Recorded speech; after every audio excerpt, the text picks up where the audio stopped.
Magandang buhay! Ngayon ay pag-aaralan natin ang mga retorikal na pang-ugnay at salita sa paglalahad at panghihikayat. Bago yon ay alamin muna natin kung ano ba ang ibig sabihin ng salitang retorika o retorikal. Kapag sinabi nating retorikal o retorika, ito ay ang epektibong komunikasyon. Okay? Ito ay ang paraan ng masining na epektibong komunikasyon. Ibig sabihin ay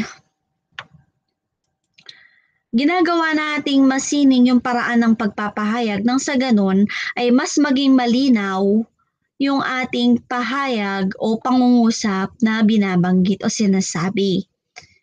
Nakatutulong ang retorika upang mas maging madulas ang daloy ng mga salita at mas maging maayos ang pagkakabuo ng mga pangungusap sa paglalahad.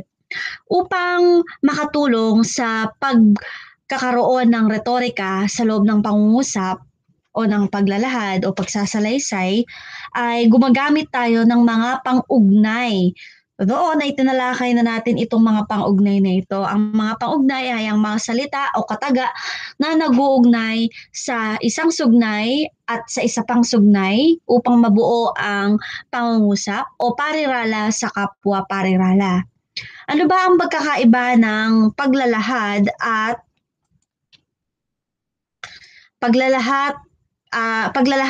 panghihikayat? Yan.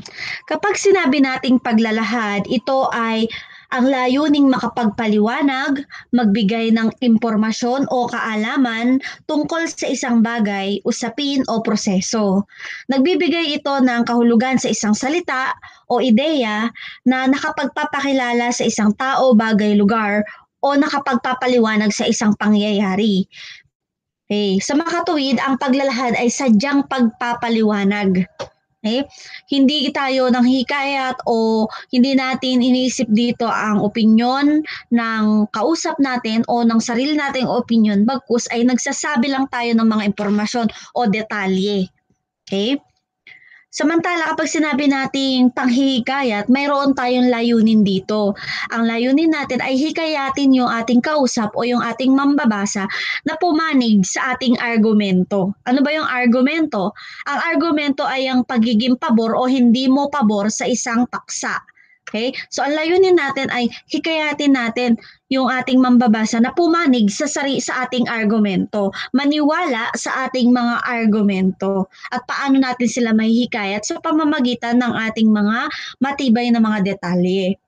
Okay, upang maging maliwanag ang paglalahad at panghikayat, gumagamit tayo ng pang-ugnay. At sa paggamit natin ng pang-ugnay, nabubuo ang retorika o sining ng paglalahad at panghihikayat. May mga salitang ginagamit para sa Una, ang mga pang-ugnay. Ito ay salita o lipo ng mga salita na nag-uugnay ng salita, parirala o sugnay. Okay, meron tayong pang-ugnay na pamukod, panubali, paninsay, pananhi, panimbang at panlinaw.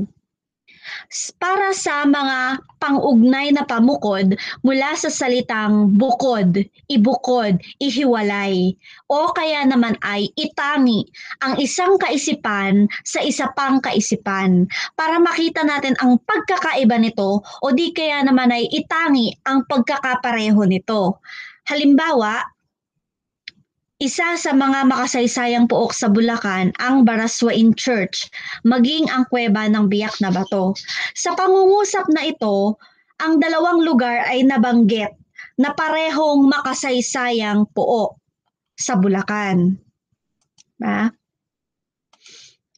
Paano natin maibubukod yung dalawang makasaysayang puok upang ipakita na magkaiba yung lugar na ito? Ang isa ay isang simbahan at ang isa naman ay kuweba. Gumamit tayo ng pang-ugnay na pamukod na maging. Parehong makasaysayang pook, subalit magkaiba ito ng itsura. Ang isa ay isang simbahan na isa naman ay kuweba, ngunit parehong makasaysayang pook na matatagpuan sa Bulacan. Sa pamamagitan nito, naihiwalay o naitangi natin ang kuweba ng biyak na bato kaiba sa Baraswain Church. Okay. Sa pangalawa naman, ginamit natin ang ni at o. Okay? Ang pangungusap natin ay habang inaawit ang lupang hinirang, ni maglakad o gumalaw ay hindi dapat gawin bilang paggalang sa ating bandila. Okay? Binibigyang diin dito na mayroon tayong mga bagay na hindi dapat gawin habang tinataas o binababa ang ating bandila bilang paggalang. Ibinukod natin ang salitang maglakad at gumalaw. Ibinukod ito sapagkat ito ay hindi dapat gawin bilang paggalang sa ating bandila. Nabigyang diin sa pamamagitan ng pangugnay na pamukod na ni at o na dapat ibukod ang paglalakad at paggalaw sa mga hindi dapat gawin bilang paggalang sa ating bandila. Okay. Bukod sa ni, o, at maging, maaari din natin gamitin ang man. Yan.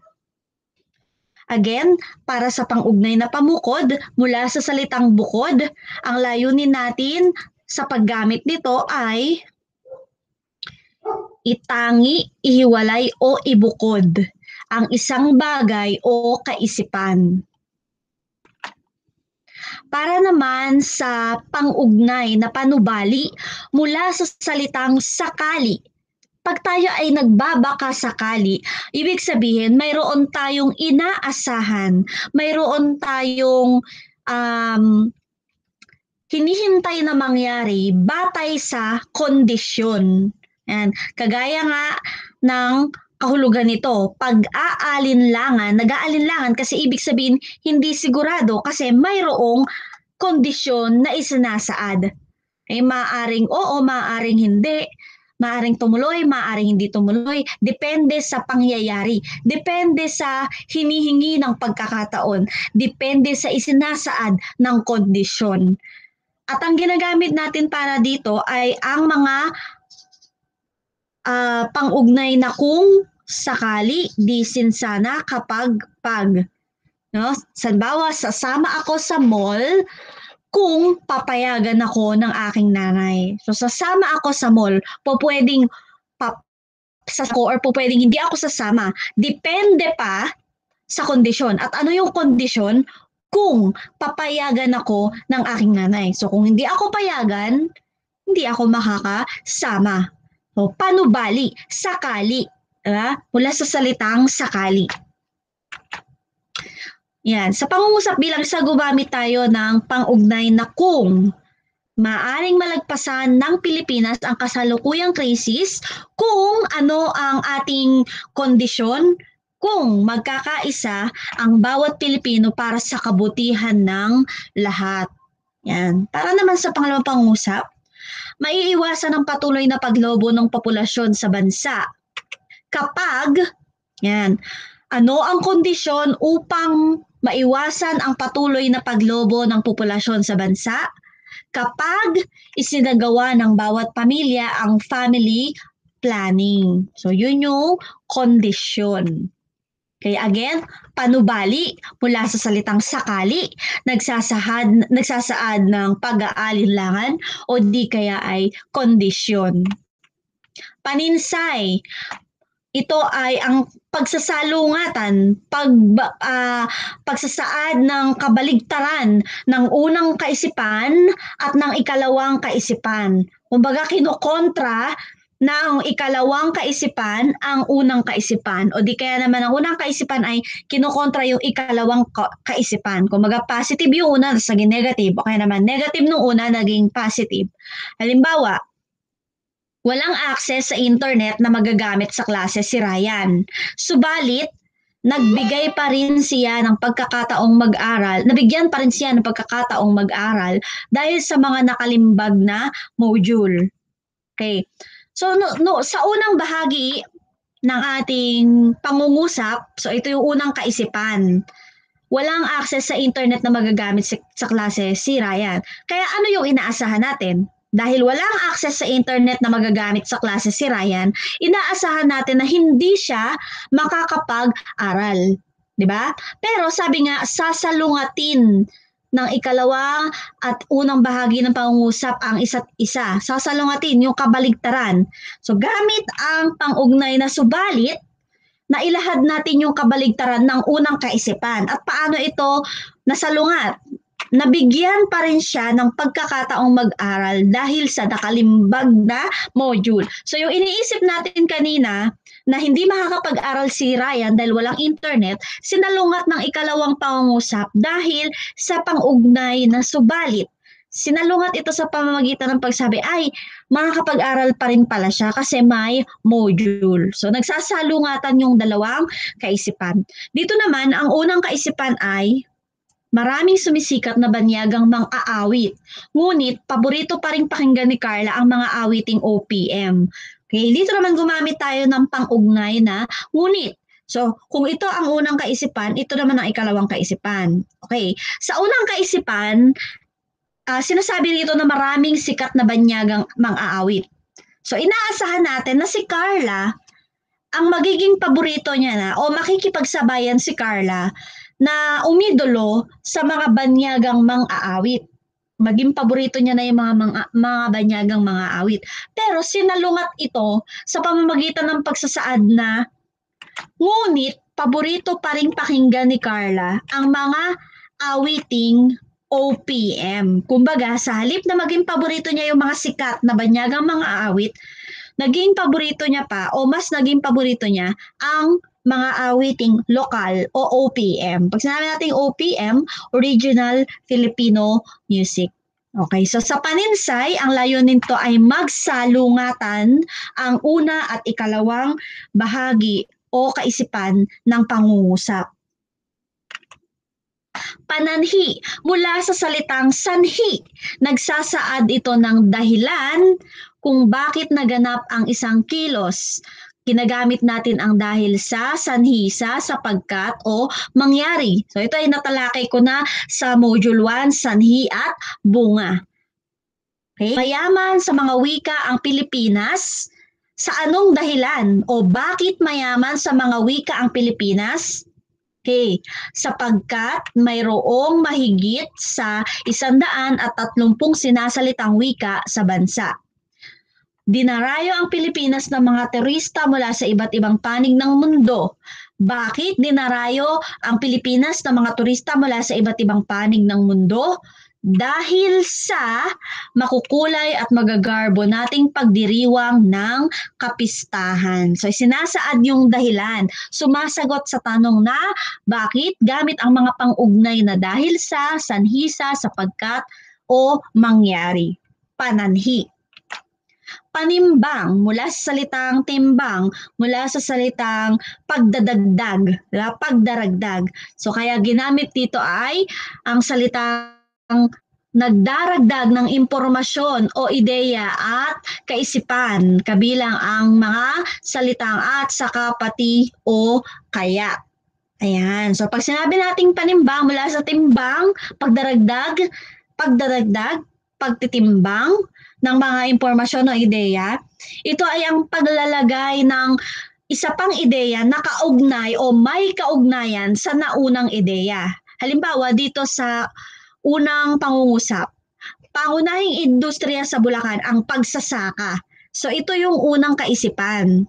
Ngayon naisip mo, pwede namang tapusin na dito sa pagsasaka, kaya lang naisip mo na mayroon pang ibang pangunahing industriya ang Bulacan.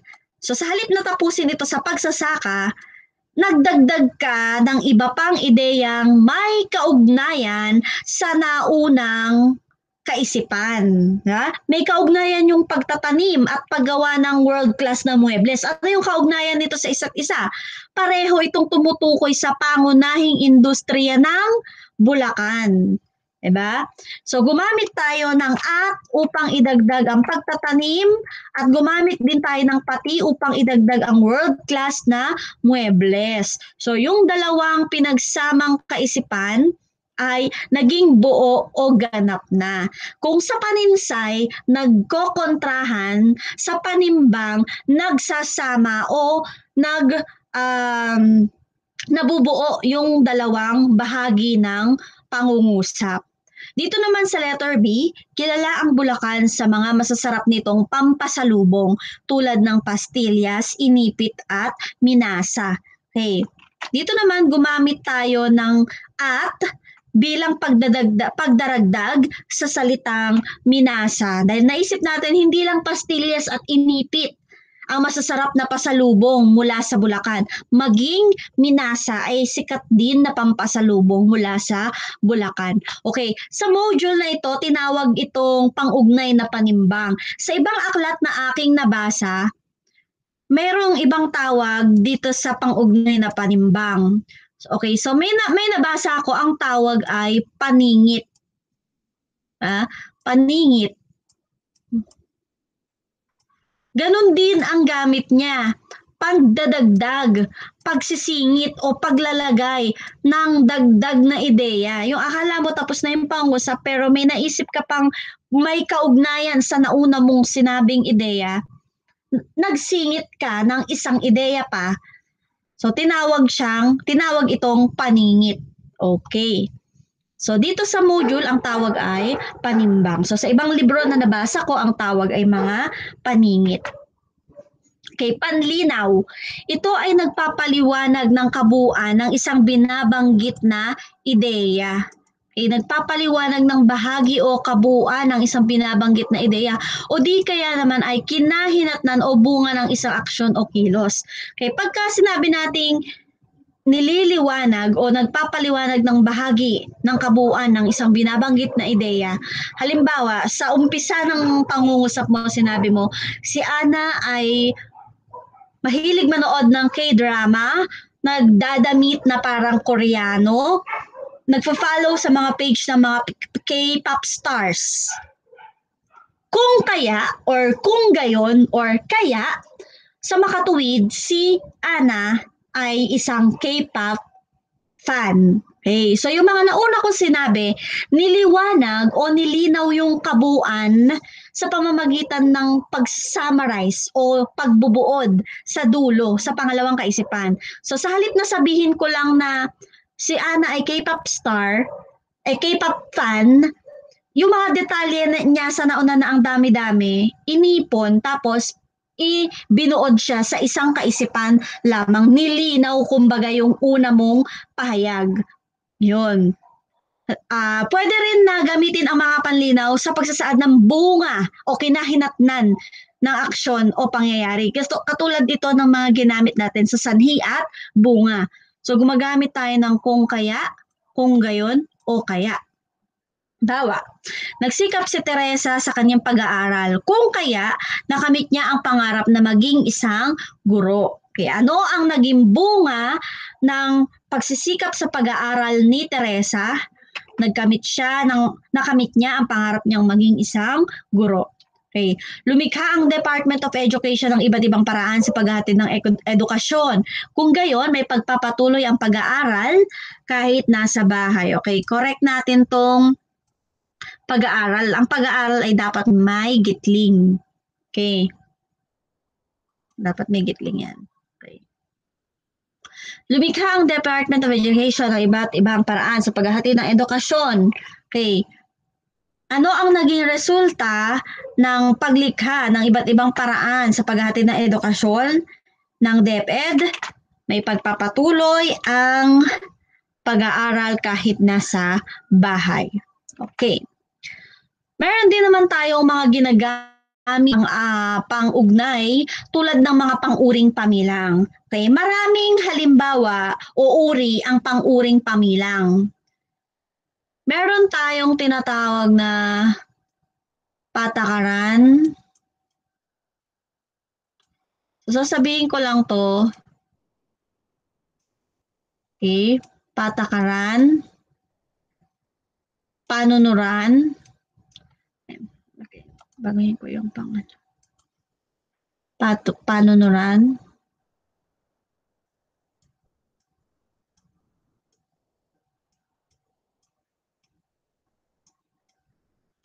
At meron din tayong tinatawag na takda.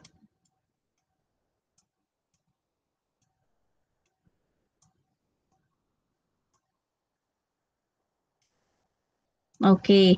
Meron tayong patakaran, panunuran, at patakda. Ay, sorry. Subalit, sa pagkakataong ito, ang pag-aaralan niyo lang muna ay ang paggamit ng pagkakasunod-sunod o pag-iisa-isa na mga inilalahad na ideya o kaisipan. Yung paggamit ng una, ikalawa, ikatlo. So, pagka ang tinutukoy natin ay pagkakasunod-sunod, ang ginagamit natin ay una, ikalawa, ikatlo. Okay? Ginagamit din natin yung una, pangalawa, pangatlo. Pero, hindi ito para tukuyin ang upang tukuyin ang pagkakasunod-sunod ng mga pangyayari na inilalahad sa pangungusap. Okay, so gagamitin natin muna yung una, ikalawa, ikatlo upang tukuyin alin ang una, sumunod at ang pinakahuli. Then, gumagamit din tayo ng una, pangalawa, pangatlo upang tukuyin naman yung pagkakasunod-sunod ng estado. Siya yung nauna, ito yung pumangalawa, place, kumbaga. Ito naman yung pumangatlo. Samantala, gumagamit din tayo ng ibang mga panguling pamilang tulad ng kalahati, sangkapat, kawalo, ikatlong bahagi o 1/3, ika-anim na bahagi o 1/6. Yan. Gumagamit din tayo ng ika-dash bilang. Okay? Kapag ka nagsasaad ng petsa. So kapag ka ang kasunod ng dash sa ika ay number o numerical, lalagyan ng gitling ang salita. Subalit kapag ka walang dash, buo o binubuo yung salita. Halimbawa, ika-isa. So wala itong dash kapag ka binuo natin sa salita yung isa. Pero kapag ang nilagay natin ay ika, then number na 1, dapat ito ay may gitling o dash. Okay. So ito yung pagkakasunod-sunod ng paggamit ng una, ikalawa at ikatlo. Nagsasaad ng pagkakasunod-sunod ng pangyayari. Pero pag ang tinutukoy natin ay yung place, halimbawa nanalo siya ng unang gantimpala, siya naman ay nagamit ng pangalawang gantimpala. So doon naman natin ginagamit yung pang. Dito ang ginagamit natin ay yung ika. Okay. Mga salitang ginagamit para sa masining na panghihikayat. Okay, ano naman yung mga ginagamit natin sa masining na panghihikayat? Sa masining na pagkumbinsi sa ating mga tagapakinig o tagapagbasa na sumang-ayon sa ating argumento. Gumagamit tayo ng mga pang-abay na panang-ayon. Okay, another correction, panang-ayon. Nagsasaad ito ng pagsang-ayon sa isang ideya.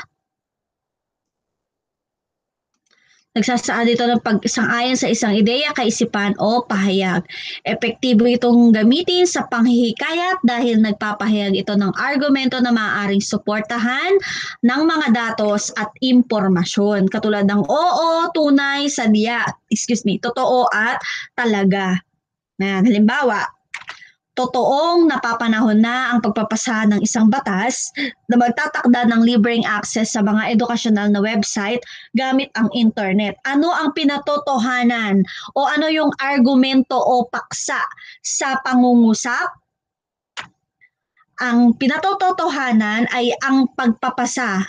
Pinatototohanang panahon na para ipasa ang isang batas para sa libreng access sa mga educational website.